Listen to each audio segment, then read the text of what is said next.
Here once again to report on severe weather that has come through Kentucky, this time impacting a number of our counties and our communities. Just like every time, we will get through this and we'll get through it together.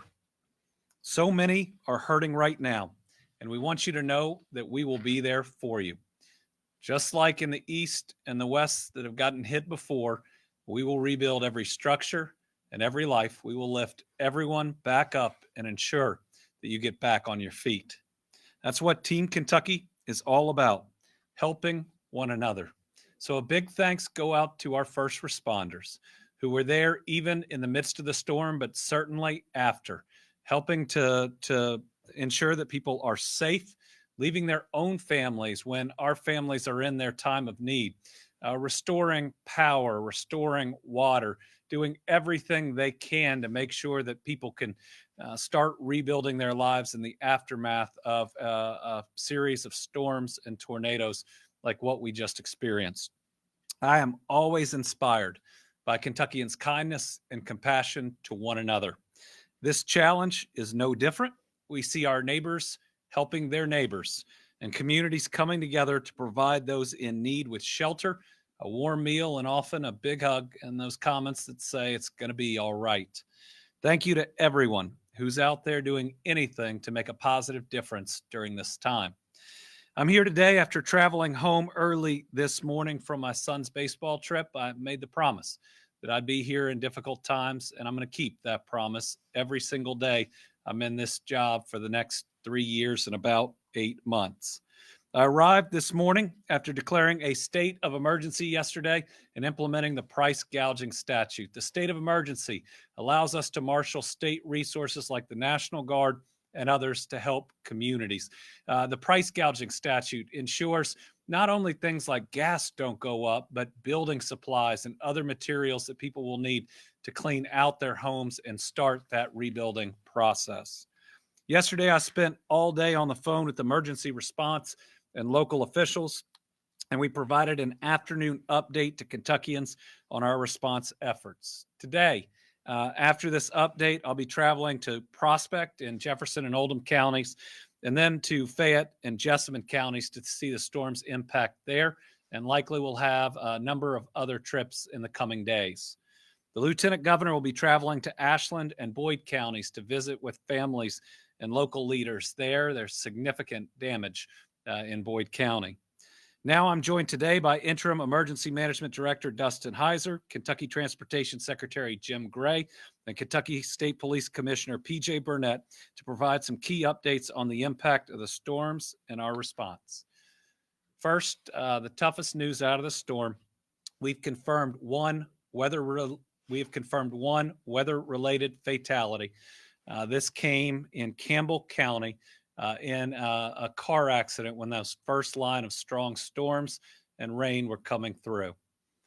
The better news is, outside of that, we haven't even had major injuries reported. But listen, the loss of one life, and I believe this is a young man, is a tragic occurrence, and we'll be praying for him and for his family.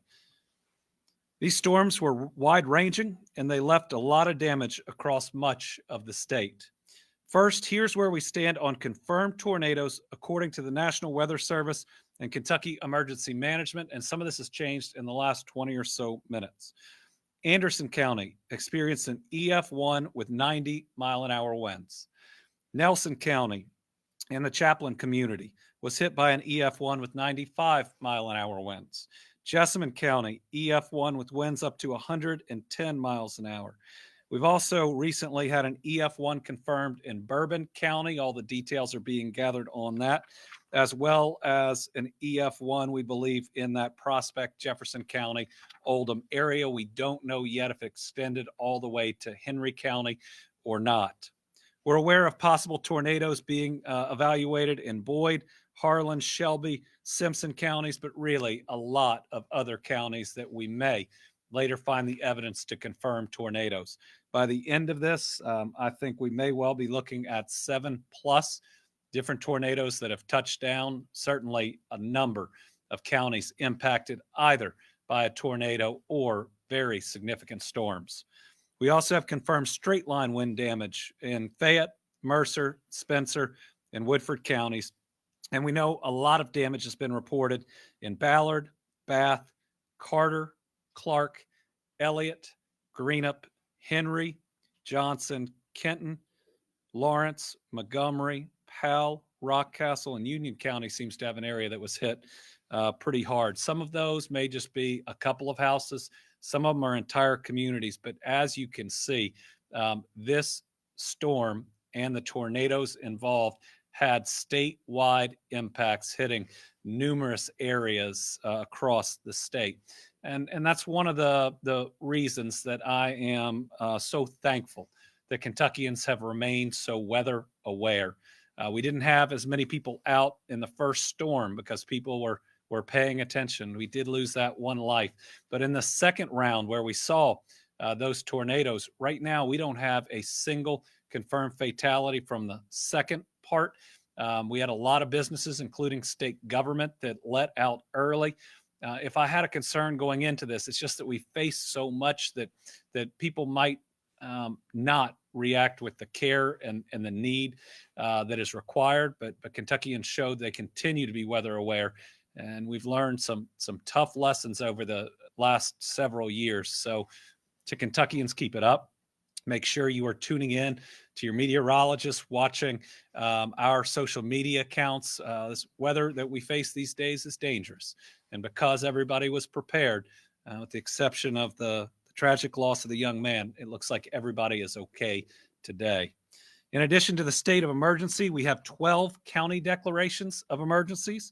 They include Anderson, Bourbon, Boyd, Clark, Elliott, Fayette, Greenup, Henry, Jefferson, Jessamine, Kenton, and Union. On top of that, we have 7 cities that we have local states of emergencies that have been declared. They include Ashland, Catlettsburg, Flatwoods, Greenup, Louisville, Mount Vernon, and Raceland. We currently have around 15,132 power outages. That is down from 32,732. Let me tell you, these companies get after it and getting their people in after these storms and really work hard. We can also share good news on the communications front. We have cell service that was down in Greenup, Carter, and Boyd counties. A major fiber line has been restored, and a majority of cell service is back. We believe this outage was connected to one of 2 major power lines down on interstates. We had one on I-75 around the 104 mile marker for a period of time, and then we had another on I-64, I believe, in Greenup County. And the work on that may have led to a severing of a line that impacted cell phone service. But all of that is back up now, and I was impressed by how quickly those major power lines were able to be pulled off the interstate. And while they created some long backups, those stoppages were not nearly as long as might have been expected by that type of occurrence. We're also aware that Catlettsburg and Boyd County has wastewater operating under emergency generator power. In Henry County, the main booster that feeds Eminence and Newcastle has lost power and has been restored with no loss of water to customers. So that's back up and running, and it doesn't look like there was ever water loss. Counties are starting the federal individual assistance and the public assistance damage assessments today. Remember, there are 2 different systems. This one, I'm guessing, will meet the public assistance damage assessment. It's pretty widespread, but we'll see. It's got to meet that threshold. Remember, individual assistance is a pretty high bar. We've met it in the floods and the tornadoes. We'll see on this one. It's going to be a pretty big effort on this one because remember, it's statewide. A lot of the communities aren't even connected. So getting in reliable information will be really important to submitting that paperwork and seeing if we apply for individual assistance. So everyone should photograph all damages before cleaning up, and you need to report the damages that you've sustained as a citizen to the local county emergency management officials. For questions on how to proceed, with insurance after a disaster. You can also visit insurance.ky.gov. Interim Emergency Management Director Dustin Heiser is here to provide some additional details.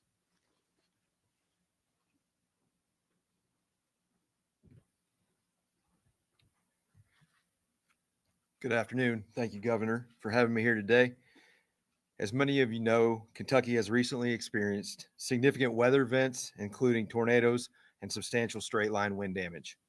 Today marks the 50th anniversary of the 1974 super outbreak tornado event, a tragic event in our state's history where many Kentuckians lost their lives. While we commemorate this somber event or somber occasion, it's also a moment to reflect on our progress in storm preparedness and response. One key role of emergency management is to act as liaisons and coordinate effort among various state agencies. We partner with state agencies to identify resources and align them with the evolving needs of communities affected by such events. Our collaboration ensures efficient deployment of resources to mitigate the impact of disasters and support affected individuals and families. Preparedness is not just a responsibility of emergency management. It's a collective effort that involves local leaders, first responders, citizens, and the entire Commonwealth. Being prepared means having plans in place, staying informed, staying weather aware, and knowing how to respond to disasters when disasters strike. We urge all Kentuckians to take proactive steps to prepare themselves, their families, and their communities for future emergencies. While yesterday's unfortunate loss reminds us of the dangers posed by severe weather, it also underscores the advancements we've made in storm warning and communication of safety messages. Our ability to swiftly disseminate warnings, safety information, has undoubtedly saved lives and minimized the impacts of such events. One thing I would like to emphasize to citizens is before beginning any cleanup efforts, it is essential to carefully document your damages by taking pictures, taking detailed notes. Documenting damages helps assess the extent of the disaster. This also expedites the process of resources and will aid in your insurance claim process. We urge affected individuals and communities to prioritize documentation of damages to expedite recovery efforts effectively. In closing, I want to express my gratitude to all the first responders, volunteers, and agencies who are working tirelessly to support affected communities. As we navigate through the aftermath of this weather event, let's continue to stand together, support one another, rebuild stronger and more resilient communities. Thank you again for your attention and support during these challenging times. We remain committed to serving and safeguarding the people of Kentucky.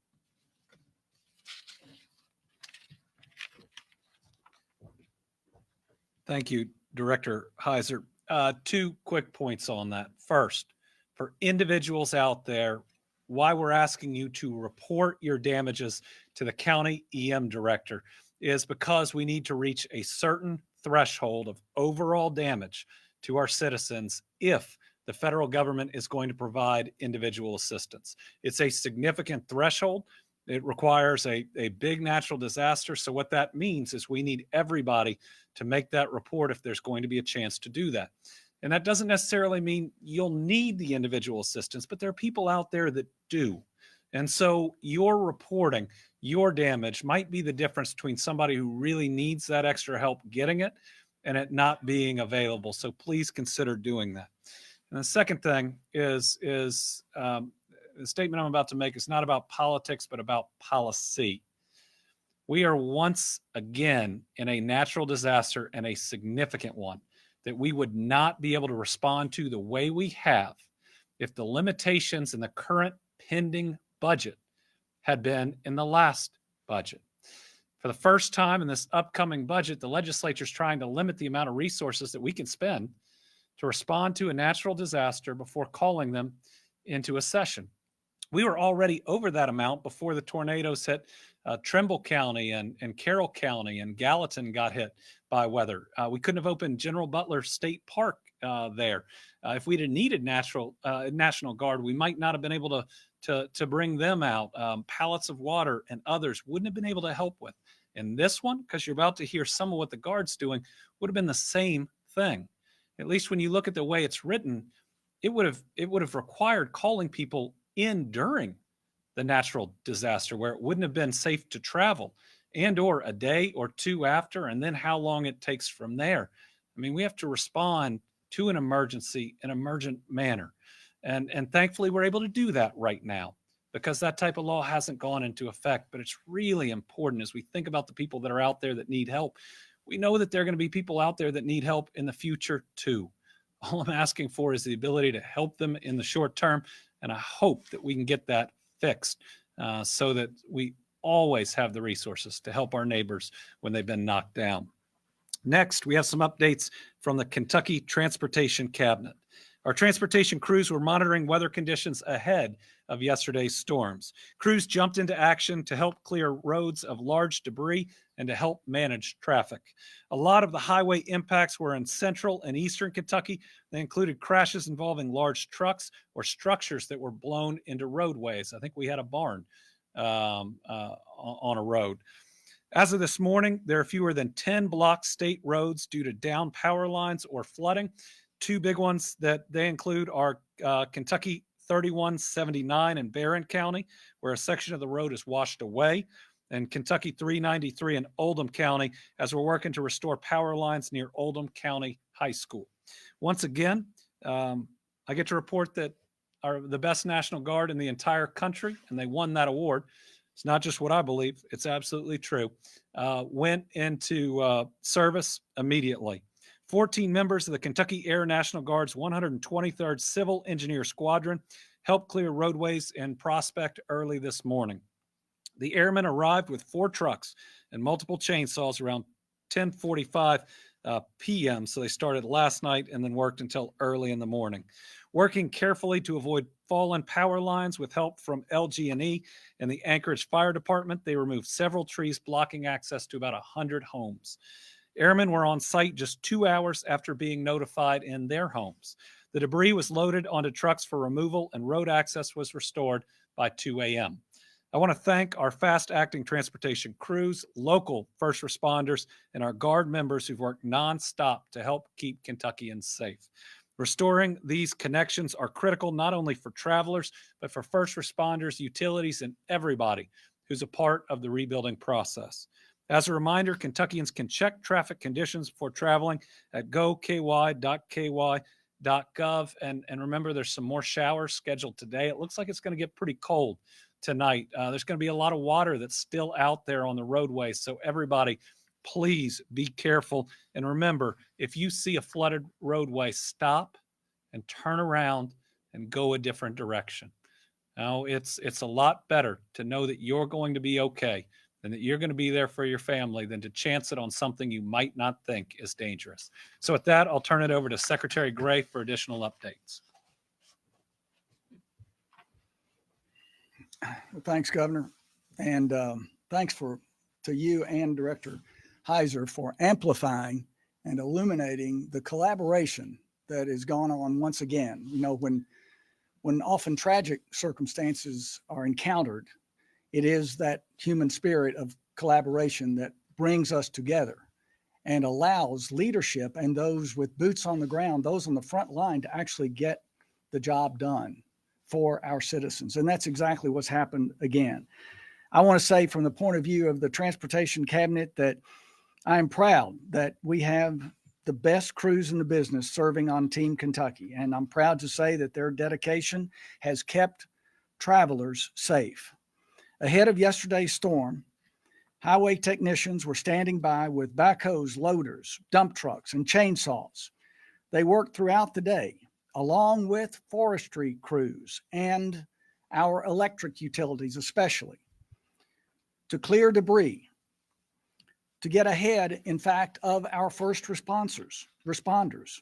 And this debris removal ranged from brush to barns as tornadoes and high winds took down trees in more than 20 counties, as the governor already shared with us.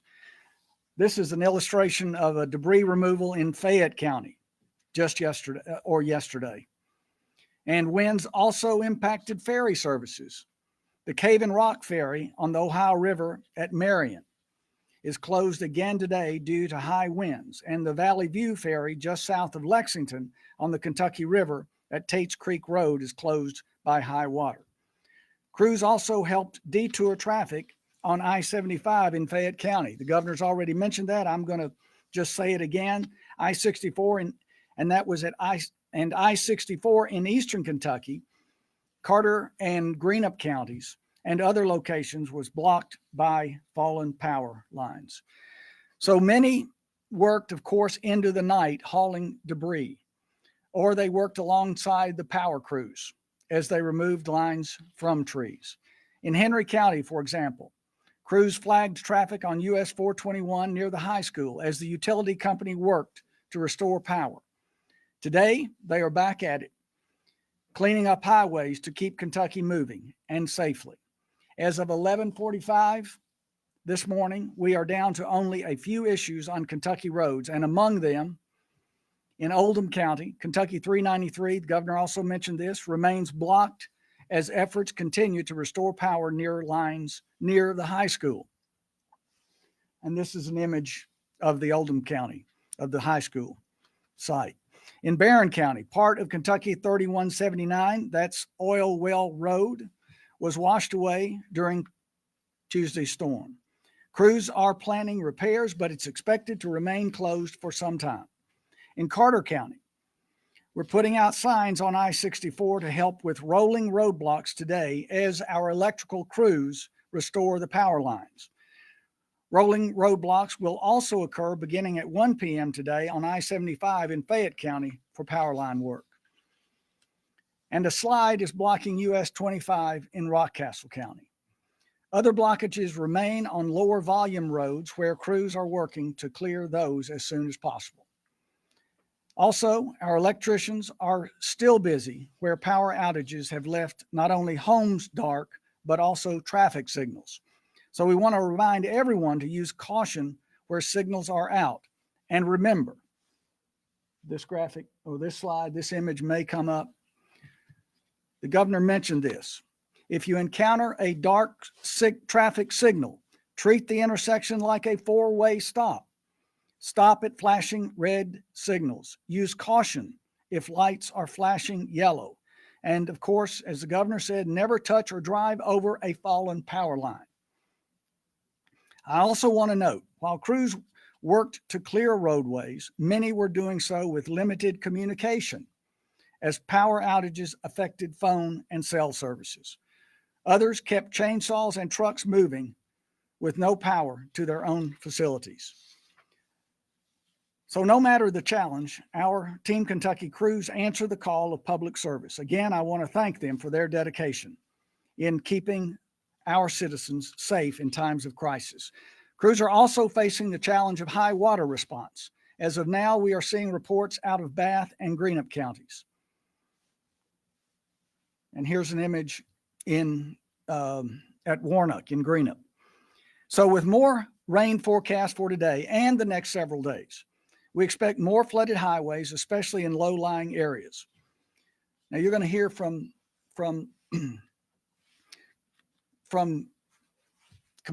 Kentucky State Police Commander Burnett in just a minute.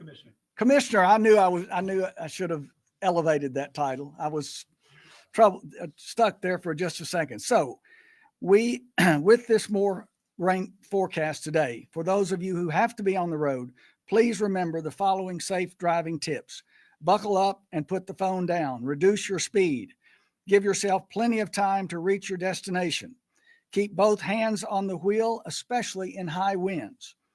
I urge everyone to stay weather alert by monitoring weather forecasts, especially as things get chilly this week. Finally, check traffic on a navigational app like Waze or on our website at goky.ky.gov. Okay, now I will turn it back over to the governor. Commissioner. Thanks, Secretary. You bet, buddy. Yes, sir.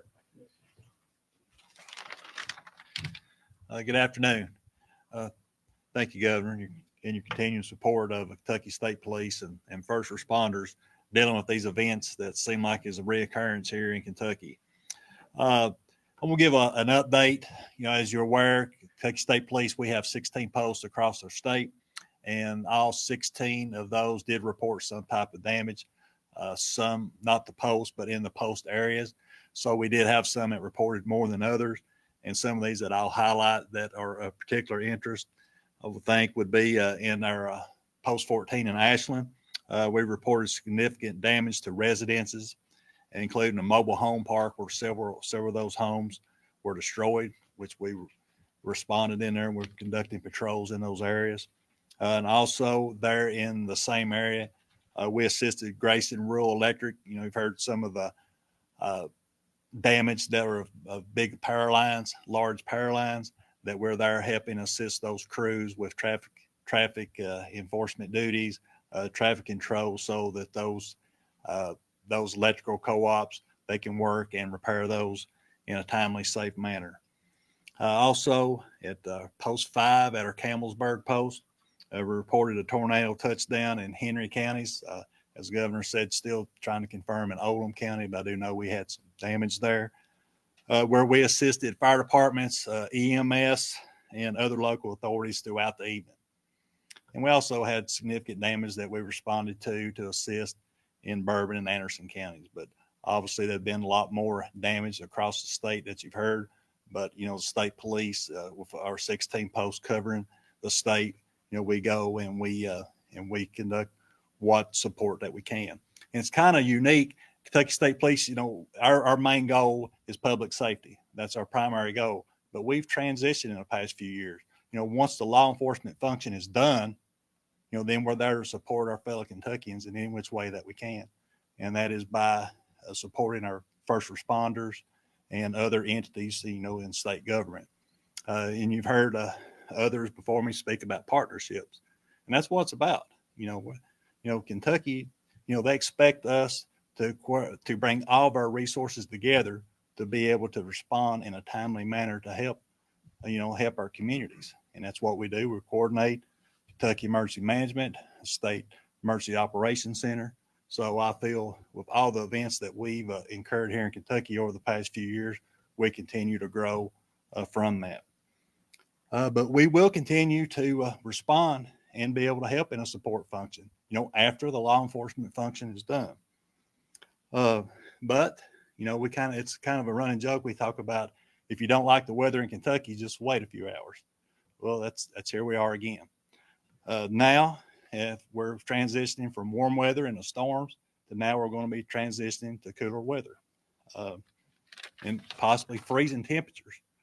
So that's one thing we'll have to look at as far as safety for our motorists out there. As the temperatures continue to drop, these wet covered roadways, we have the potential for black ice to be able to form. So, that will be an additional driving challenge. We just ask for our motorists to be mindful of that, especially as the temperatures drop. Also, please, please refrain from using 911 just for road conditions. Let's keep those lines open for actual life-saving emergencies, is what that's designed for. You heard it mentioned before, and I'm going to mention it again because it's very serious. You talk about water over roadways and the storms and potential downpours that we've had. And I have seen throughout my career multiple fatalities where someone has tried to drive across water across a roadway. And you think that's not that deep, but it is. If you see that, stop, turn around, look for an alternate route. It could potentially save your life, potentially save the life of someone in that vehicle as well.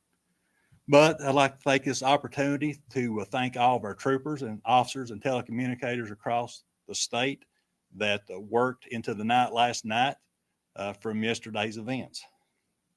And also that we will continue to work with our first responders to navigate through these events that occurred today and the ones that I'm sure we'll be encountering, as time goes on. But again, this is what partnerships do. And thank you, Governor. All right. Just as another data point, the state police alone responded to 68 calls for service related to these storms, and then so many more on top of that from local EMS, police, fire, and others. So a big thank you to the state police. I'd close up by just reminding people that natural disasters can also be very stressful. They can have a significant impact on the mental health of those that go through them, as well as those surrounding them. The Disaster Distress Helpline is a 24/7 year-round confidential crisis counseling and emotional support resource for survivors, responders, or anyone who is struggling with distress or other mental health concerns. It's okay to not be okay. And if you need a little help, you can call 1-800-985-5990 for that line. Or remember, the 988 crisis hotline has been available in Kentucky with people that are ready to help you. When a natural disaster has impacted you, oftentimes that trauma is more than our minds are meant to handle. And there's nothing wrong with asking a professional who's trained to help you get through it, to give you that help that you need.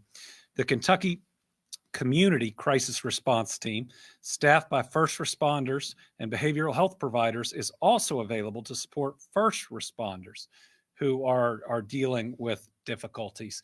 Now, the trauma isn't just what you're through, it's what you've seen and what you've experienced. So first responders may schedule support by calling 888-522-7228. I want to thank everybody who has helped respond to these storms, and I want to thank Kentuckians for continuing to be weather aware. I feel like if this were 8 or 10 years ago, we would have lost a lot more people, but let's keep it up. Let's make sure that we don't become numb, no matter how many of these we go through. Let's keep making sure that we get through them, and we get through them together. All right, we've got some journalists that are here with us today. We'll start with Karen Czar. Governor, I have 2 questions, one for you and one for Secretary Gray. You were out of town during this disaster.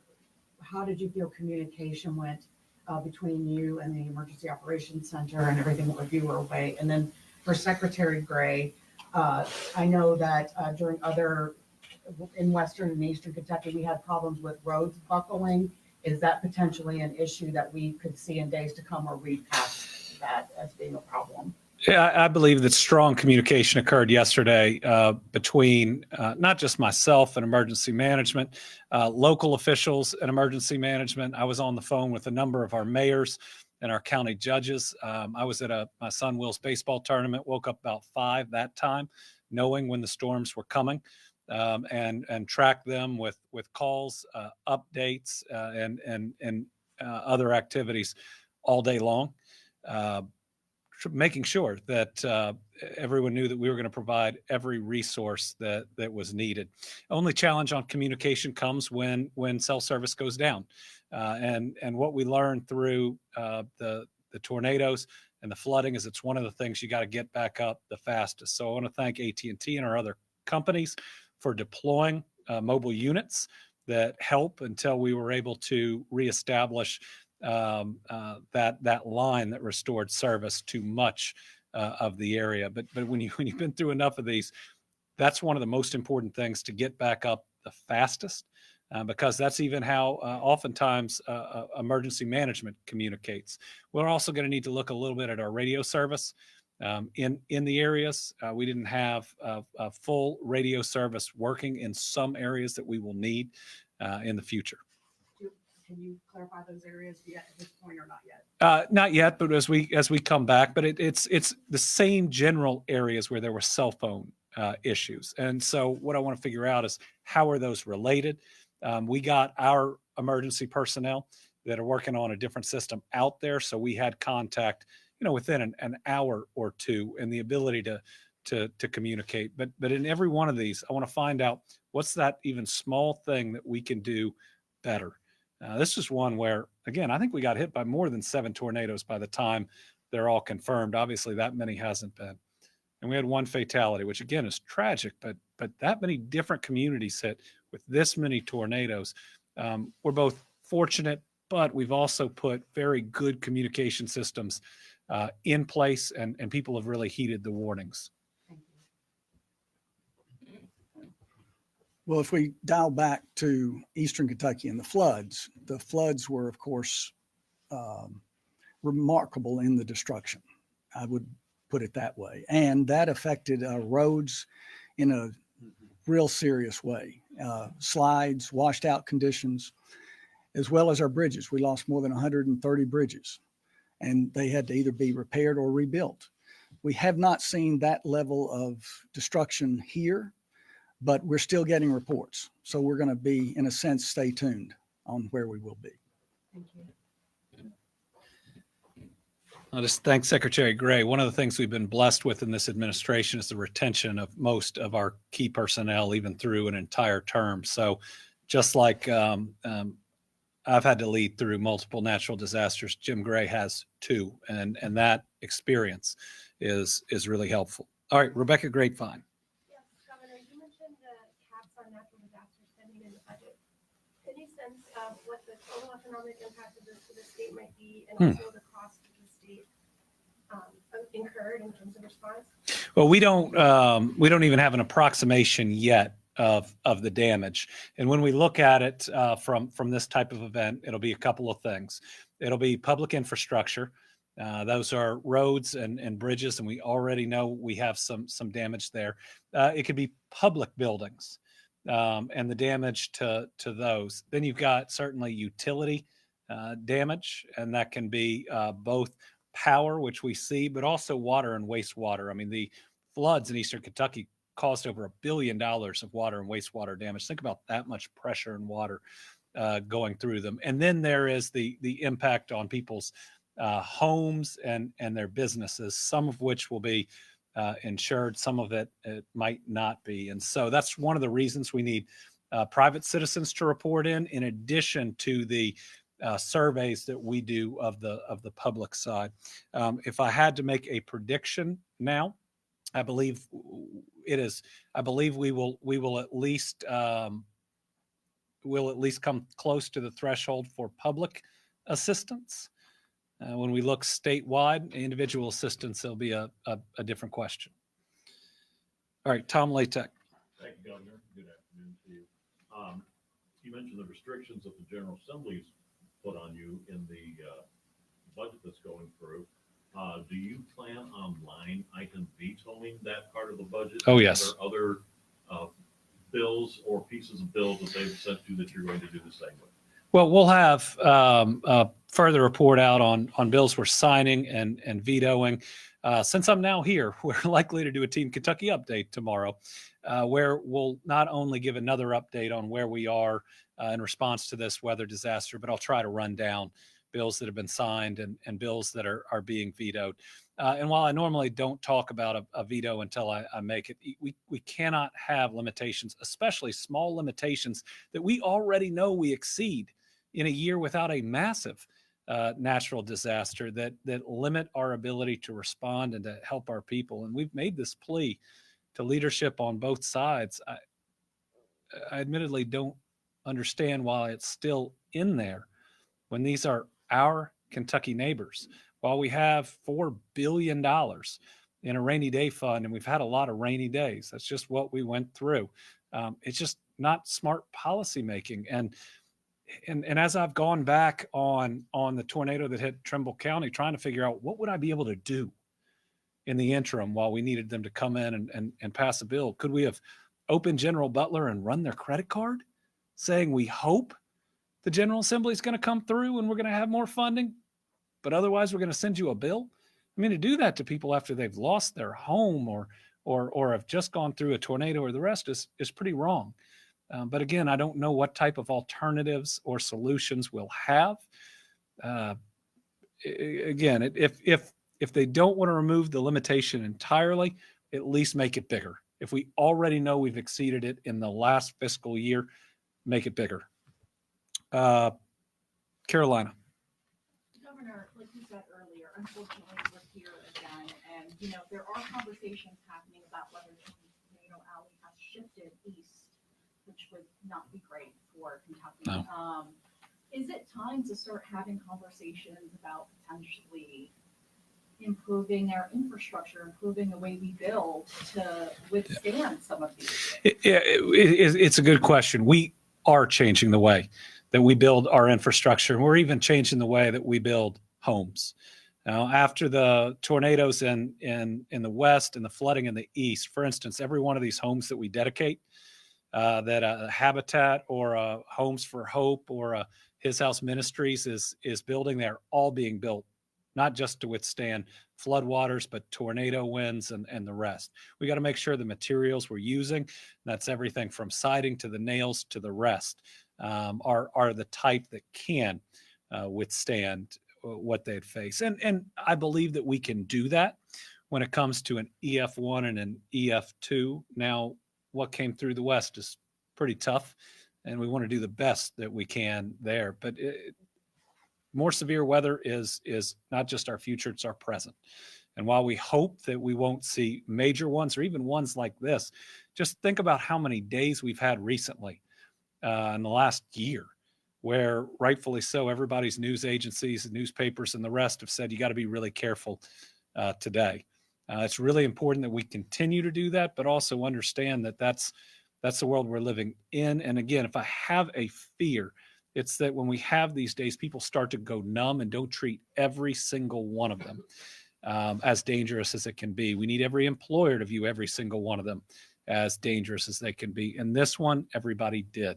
And so, again, really grateful that while we've lost one young man, which is, again, a tragedy, having no other reports of significant injuries right now for this number of tornadoes, straight line wind, hail, you name it, is pretty incredible. And I give that to our first responders, our meteorologists, the news that gets out there, as well as our people being weather aware. And so if you don't have one now, go get a weather radio. Make sure you pack that bag both for your car in severe weather and in your home. Let's just make sure, if this is our future, that we are prepared for it. So thank you all very much. We'll be out with news about tomorrow. Again, the Lieutenant Governor is headed to Boyd County and Ashland. I'm headed first to the Prospect, Louisville area, and then to Jessamine/Fayette. Thank you all very much. So how's Will do? He's doing okay. Getting bored, huh? He pitched varsity